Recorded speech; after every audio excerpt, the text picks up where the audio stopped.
Naam, hujambo na karibu katika habari za sports kutoka Star One Africa Network. Kama ndo kwanza unajiunga na channel yetu, hakikisha una subscribe ili uanze kupata taarifa kemkem na mbalimbali zinazokujia kila wakati. Ile muda huu habari za sports tunakufikishia kutoka pale TFF Ilala kupitia taarifa kwa umma ya TFF.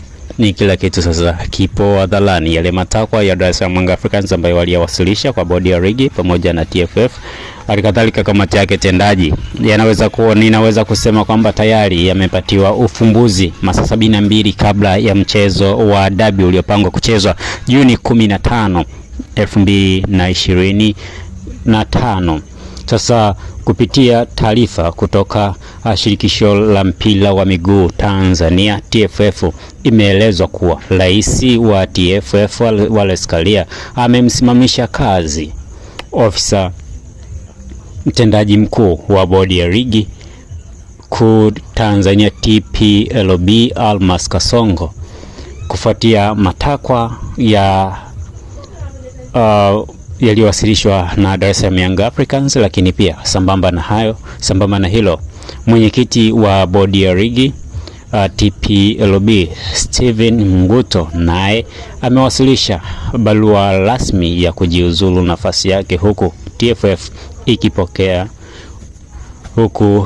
TFF ikipokea uamuzi huo. Taarifa hiyo imetolewa leo Juni 13, 2028 na katibu mkuu wa TFF CPSP T Kidao Wilfred.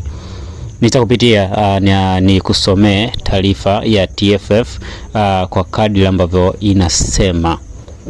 Naomba nikusomee. Wanasema taarifa kwa umma.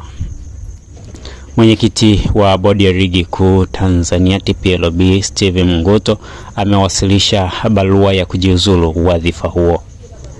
Katika hatua nyingine, rais wa shirikisho la mpira wa miguu Tanzania TFF Wallace Karia amemsimamisha kazi ofisa mtendaji mkuu wa bodi ya ligi TPLB Almas Kasongo kufuatia matakwa yaliyowasilishwa na Dar es Salaam Young Africans, yakiwa ni matakwa manne, lakini tayari yote yametekelezeka kabla ya masaa 72 ya mchezo uliopangwa kuchezwa Juni 15. Taarifa nyingine ya mchezo wa dabi tayari imetoka.